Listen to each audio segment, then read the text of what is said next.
ಇನ್ನು ನೀಟ್ ವಿಚಾರಕ್ಕೆ ಸಂಬಂಧಪಟ್ಟಂತೆ ಪ್ರಧಾನಿಯವರೇ ಉತ್ತರ ಕೊಟ್ಟಿದ್ದಾರೆ. ನ್ಯಾಯಯುತವಾಗಿರುವಂತಹ ಬೇಡಿಕೆಗೆ ವಿದ್ಯಾರ್ಥಿಗಳ ಹೋರಾಟ ಸರಿಯಾಗಿದೆ, ಆದರೆ ಇದರ ಲಾಭ ಪಡೆಯೋದಕ್ಕೆ ಕೆಲವರು ಮುಂದಾಗಿದ್ದಾರೆ. ಕಾಂಗ್ರೆಸ್ ವಿರುದ್ಧ ಶಾಸಕ ಸುನಿಲ್ ಕುಮಾರ್ ಅವರು ಆಕ್ರೋಶ ವ್ಯಕ್ತಪಡಿಸಿದ್ದಾರೆ. ಯಾವುದೇ ಪರೀಕ್ಷೆ ಪ್ರಶ್ನೆ ಪತ್ರಿಕೆ ಸೋರಿಕೆ ಆಗಬಾರದು, ಮುಂದಿನ ದಿನಗಳಲ್ಲಿ ಶಾಶ್ವತವಾಗಿ ಕ್ರಮ ಕೈಗೊಳ್ಳಬೇಕಿದೆ. ಕೆಪಿಎಸ್ಸಿ ಹಗರಣ ದಿನದಿಂದ ದಿನಕ್ಕೆ ಹೊರಗಡೆ ಬರ್ತಾ ಇದೆ. ಹೀಗಾಗಿ ಸರ್ಕಾರ ಕೂಡಲೇ ಎಚ್ಚೆತ್ತುಕೊಂಡು ಸಮಸ್ಯೆಯನ್ನು ಸರಿಪಡಿಸಬೇಕು. ರಾಜ್ಯ ಸರ್ಕಾರಕ್ಕೆ ಬಿಜೆಪಿ ಶಾಸಕ ಸುನಿಲ್ ಕುಮಾರ್ ಒತ್ತಾಯ ಮಾಡಿದ್ದಾರೆ.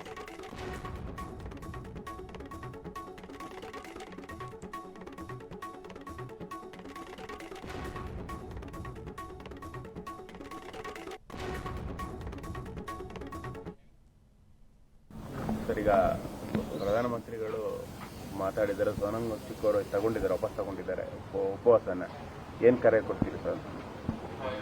ಪ್ರಧಾನಮಂತ್ರಿಗಳು ಇವಾಗ ಅವ್ರಿಗೆ ಬಹುಶಃ ಜ್ಞಾನೋದಯ ಆಗಿದೆ ಕಾಣುತ್ತದೆ.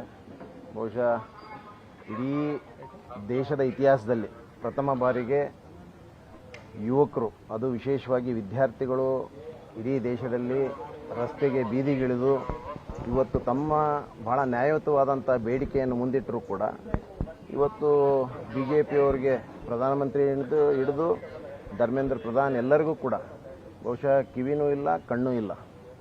ಬಹುಶಃ ಒಂದು ಪ್ರಜಾಪ್ರಭುತ್ವ ವ್ಯವಸ್ಥೆಯಲ್ಲಿ ಅದಕ್ಕೆ ವಿರುದ್ಧವಾಗಿ, ಸಂವಿಧಾನಕ್ಕೆ ವಿರುದ್ಧವಾಗಿ ಇವತ್ತೇನು ಈ ರೀತಿಯ ಒಂದು ಆಡಳಿತ ವೈಫಲ್ಯ ಇವತ್ತು ಕಾಣ್ತಾ ಇದ್ವಿ, ಬಹುಶಃ ಹಿಂದೆಂದೂ ಕಂಡಿಲ್ಲ.